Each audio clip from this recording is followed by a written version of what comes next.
Hello guys, welcome. Collective reading tayo ngayon. So ngayon itatanong natin bakit itong person mo ay hindi nagpaparamdam kahit feel mo gusto ka pa rin niya. Okay? So start na tayo. Bakit itong person mo hindi nagpaparamdam kahit feel mo na gusto ka pa rin niya? Be open-minded po, hindi po halos lahat makaresonate.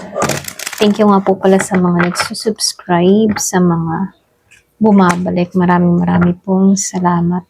Give me the message for collective. Bakit hindi siya nagpaparamdam? Kahit ramdam mo naman na gusto ka pa rin niya. Give me the message.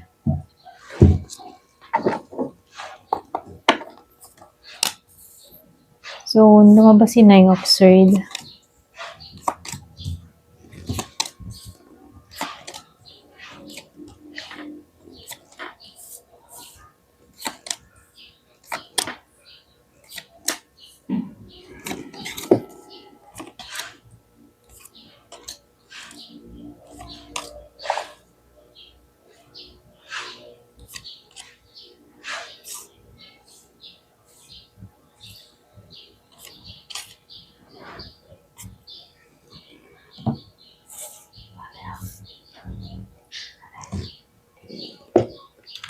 So, ayusin lang natin, Ayan. So, dito, malakas ang air sign, Gemini, Libra, and Aquarius. Water sign, Pisces, Scorpio, and Cancer. Meron din akong nakikitang earth sign, Virgo, Taurus, and Capricorn. And fire sign, meron ding Aries, Leo, Sagittarius. Halos lahat pero malakas dito si Virgo. Malakas din dito si Scorpio, Cancer. Then nakikitaan ko rin dito si Virgo, malakas Virgo. Gemini.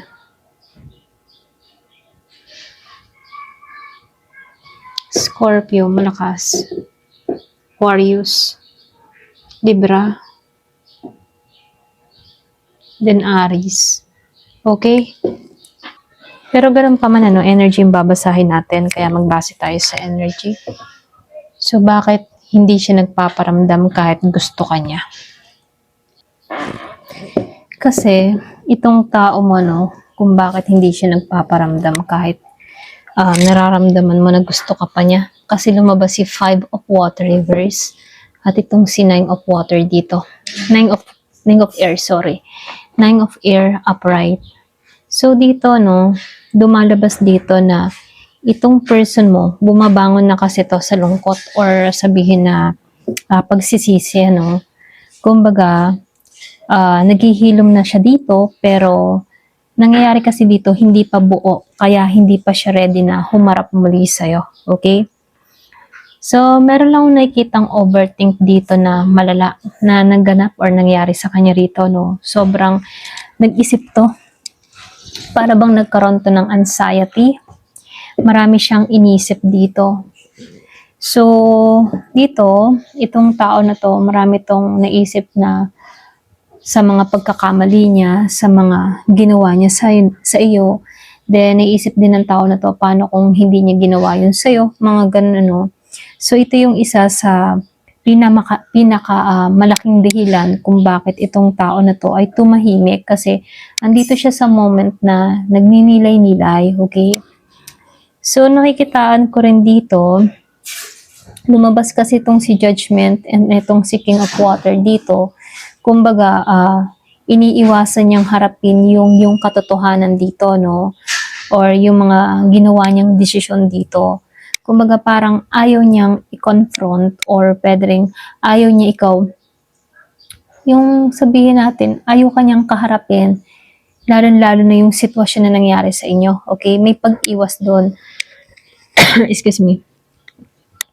So, lumalabas din dito, Ito kasing tao mo or itong person mo dito, meron ako nakitang may mature eh. Pwedeng ikaw yung pinaka-mature sa inyong dalawa. Meron akong nakitang malalim yung nararamdaman, hindi naging mababaw, ano. So, lumalabas dito, meron akong nakitang marunong magpigil. Kumbaga, nagpipigil to ng emosyon, kaya kahit gusto ka niya, okay, hindi niya pinapakita. So, malakas ano, pwedeng nagmamature na tong person mo dito. Meron akong nakikitang Scorpio na energy, okay? So, ito lang yung nakikita ko dito, no? Kasi more on dito, malakas ang water sign, ano? Pero ganun pa man, ano, lumalabas dito na pwedeng meron magkadiling dito na Scorpio or Cancer. So, dito, ano, meron lang akong nakikita dito na mutual pa rin naman yung connection, ano? Kumbaga, meron pa ring bond. So, ito, no? Kayong dalawa, meron pa ring bond. Hindi naman nawala yung kayo na energy. Kahit walang usap, feeling mo pa rin kayo. Or sabihin natin, itong tao na to, feeling pa rin niya, ugnay pa rin siya sa'yo. Okay? So, nakikitaan ko lang din dito, very confused to, okay? Kumbaga, marami tong takot or pwedeng marami siyang insecurities at hindi malinaw sa kanya kung ano ba yung mga dapat gawin dito, ano? May pag-aalilangan, meron siyang doubt dito, merong confusing, ano? So, ito lang dito, no, sa the moon. Pero dito, no, meron akong nakikitang page of water. Kumbaga, meron lang ako nakikita ditong tao na gusto niya mag-reach out, pero nahihiya. Kumbaga, kinakapitan to ng hiya or natatakot sa reaction mo, natatakot siya na hindi mo siya tanggapin, i-reject, ganun. Natatakot siya sa ganun. Kasi, itong person mo dito, no, hindi kasi siya magaling na mag-express ng kanyang nararamdaman. Kumbaga, immature siya pagdating doon. Pero dito, no, buo naman yung loob niya, kaya lang hindi siya magaling mag-express kung paano yung tamang approach sa'yo, kung ano yung tamang sasabihin sa'yo. Hindi siya ganong kagaling. Kaya dito, no, meron lang akong nakikitang pinili na lamang lumayo. Okay? Kumbaga, itong person mo, pinili na muna. Okay, may muna munang lumayo. So, hindi siya lumayo na. Kumbaga, pinili niyang lumayo muna. Okay? Para magkaroon siya ng peace, pwedeng hinahanap muna niya yung sarili niyang kapayapaan, ano? Para bang dumistansya muna siya, para bang nagpalamig muna, okay? Kumbaga dito, meron dumistansya muna para hindi magulo yung nangyayari, yung sitwasyon. So, meron akong nakitang Taurus energy and Aquarius energy. May lumayo. Pwedeng meron lumayo dito na Taurus, meron lumayo na Aquarius, okay? Para bang tumahimik muna. So, nakikitaan ko lang din dito, no? Sobrang lalim nito dito, no? Sa Hermit. Kumbaga, Virgo energy. So, sinadya niyang mag-isolate para bang talagang sinadya niya talagang lumayo dito, no? Kasi itong tao na to, nagsusoul searching siya.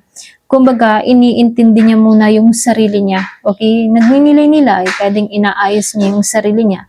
Tinatama kung ano yung mga pagkakamaling nagawa niya at kung ano yung dapat pakawalan, ano yung dapat bitawan, at ano yung dapat panghawakan. Okay? So, lumalabas din dito, no? Kasi itong person mo, meron siyang mga insecurity. Hindi maiwasan yon, lalo-lalo na kung halimbawa ikaw, nakarecover ka na, unti-unti ka nakaka-move on, or unti-unti mo na nakukuha yung mga pangarap mo, goal mo, no? So, hindi maiwasan na nagkakaroon siya ng insecurity dito sa'yo. Kumbaga, itong tao na to, kasi siya dito, no, pwedeng merong kakulangan sa kanya, tulad ng pera, trabaho, or sa mga stability, no, para bang may kulang sa kanya dito. Kasi lumabas si Nine of Earth Reverse, no. So, nakikitaan ko dito, pakaramdam kasi niya rito na hindi pa siya enough na humarap sa'yo, lalo-lalo na kung ikaw, maganda yung mga nangyayari sa'yo, lalo-lalo na kung ikaw ay tumatayog, ano. So, medyo nanlulumo or nanliliit siya dito. Kaya doon pumapasok yung insecurity ng taong ito. Okay? So, nakikitaan ko rin dito, no. So, dito sa the full upright, then lumabas itong si eight of air, ayan. So, itas ko lang, ano.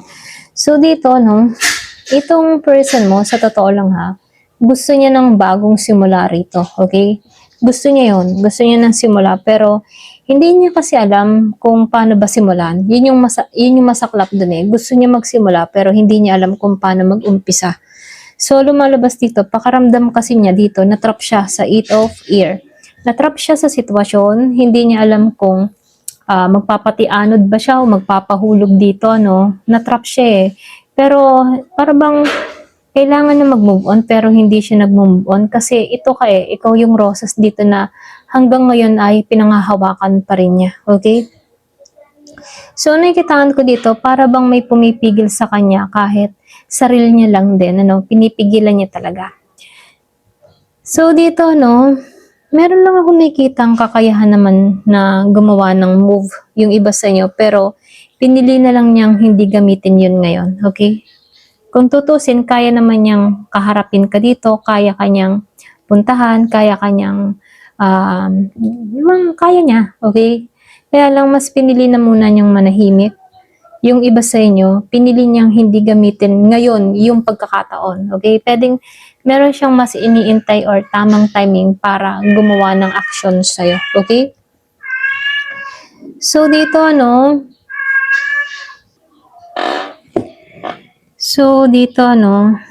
lumabas si Three of Fire, reverse, si Star reverse, at si Queen of Air reverse. So, itong tatlong straight na to, lahat naka-reverse to. So, ibig sabihin, meron lang nakikitang konting delay. Yung basta nyo ha, may konting delay dito. So, hindi pa ito yung tamang timing. Yung sinabi ko nga kanina, naghihintay lang to ng timing dito sa The Magician. Yung bang tipo nag-iintay siya ng tamang panahon, tamang timing para kumilos. Kasi pwedeng meron siyang pinakaalas pero hindi pa ito yung time para kumilos, okay? Kumbaga, nag-iintay ito ng pinaka-tamang timing para sa'yo, okay? So, nakikitaan ko dito na hindi pa ito yung tamang timing para sa kanya, no? Kaya hindi siya kumikilos dito. So, may time din, nawawalan siya ng hope. Minsan lang naman, para bang hindi siya sigurado dito kung magiging okay pa ba kayo. Okay? May time na ganun siya. So, nakikitaan ko kasi dito, kaya may ganun siyang time, kasi takot siyang ma-reject. Takot siya sa magiging reaction mo o iyong iisipin mo na baka ika-cold mo, no? So, nakikitaan ko dito, takot siya sa ganun. Kumbaga, takot siya na hindi mo siya tanggapin. Okay? So, nakikitaan ko dito, malakas pa rin naman yung feelings niya sa'yo ha. Pero, mas nangingibabaw lang sa kanya dito yung pangamba. Kasi, itong tao na to, feeling niya kasi galit ka pa rin. Feeling niya kasi na hindi mo na siya tatanggapin. Kaya, dun pumapasok yung overthink at insecurity ng tao na to. Kasi, kaysa harapin ka, meron akong nakitang umiwas na lamang, okay? Hindi siya nagpaparamdam, hindi dahil wala na siyang nararamdaman sa'yo, kundi dahil hindi siya ready at hindi siya sigurado maging sa sarili niya. Kasi dito sa The Hermit, nagso-soul searching siya. Para bang hinahanap niya yung sarili niya. Ayan, ito lang yung nakikita ko, Pero ganun pa man, kung aantayin mo siya dito, posible naman bumalik siya dito sa The Fool. Kasi gusto niya ng bagong simula rito. Gusto niya yun, Pero hindi naman agad-agad kasi nakikitaan ko dito, marami kasi itong mga internal issue sa sarili niya. Okay? Marami siyang mga problema. Okay? Ito lang yung nakikita ko. Ayan. Hanggang dito na lamang po. Thank you for watching. Love and peace.